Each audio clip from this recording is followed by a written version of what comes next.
അസ്സലാമു വറഹ്മത്തുള്ളാഹി വബറകാതുഹു. പുണ്യമായ റമളാൻ നമ്മോട് വിട പറയുക. സഹാബാക്കളും അനുചരന്മാരും കരഞ്ഞു പോയി അത്രേ. ബക്കാ സഹാബ,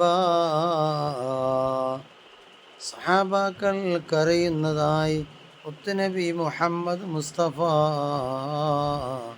സല്ലല്ലാഹു അലൈഹി വസല്ലമ തങ്ങൾ കാണാനിടയായത്രേ.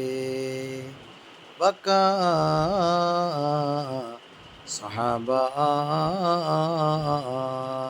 അല്ലയോ സഹാബേ, അല്ലയോ സഹാബത്തെ, എന്തിനാണ് സഹാബത്തെ നിങ്ങൾ കരയുന്നത്? സഹാബത്ത് പറയുകയാണ്, നബിയേ, പവിത്രമായ റമളാൻ വിട പറയാണ്. എന്തെങ്കിലും സുഹൃതങ്ങൾ ചെയ്യാത്തതിൽ മനംനൊന്ത് ഞങ്ങൾ കരയുകയാണ് റസൂലേ.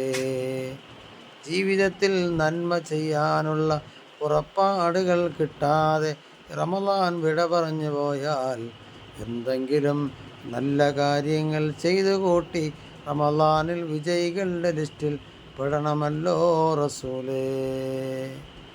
പവിത്രമായ ഈ ദിവസം വിട പറയുമ്പോൾ അവർക്കുള്ള വിഷമം, അവരെല്ലാം ചെയ്യുന്നവരാണെങ്കിലും അവരെപ്പോഴും അള്ളാഹുവിനെ ഇസ്തിഗ്ഫാർ ചെയ്തുകൊണ്ടേയിരുന്നു.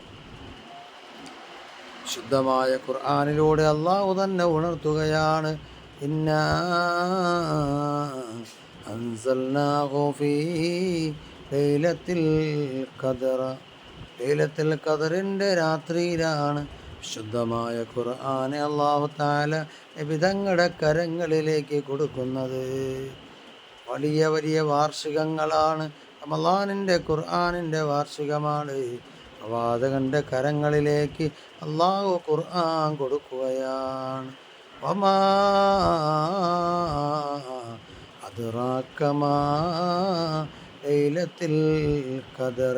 ലൈലത്തുൽ ഖദർ എന്തെന്നറിയോ നബിയേ? ലൈലത്തുൽ ഖദറിൻ്റെ സവിശേഷത എന്തെന്നറിയോ നബിയേ? ലൈലത്തുൽ ഖദ്രി ഖൈറും മിൻ അൽഫി ശഹർ. 1000 മാസത്തേക്കാൾ ശ്രേഷ്ഠതയുള്ള രാത്രികളാണ്. അതിൻ്റെ പവിത്രത വലുതാണ്. ഞാൻ അതിന് ഒരുപാട് പവിത്രതകൾ നൽകിയിട്ടുണ്ട് നബിയേ.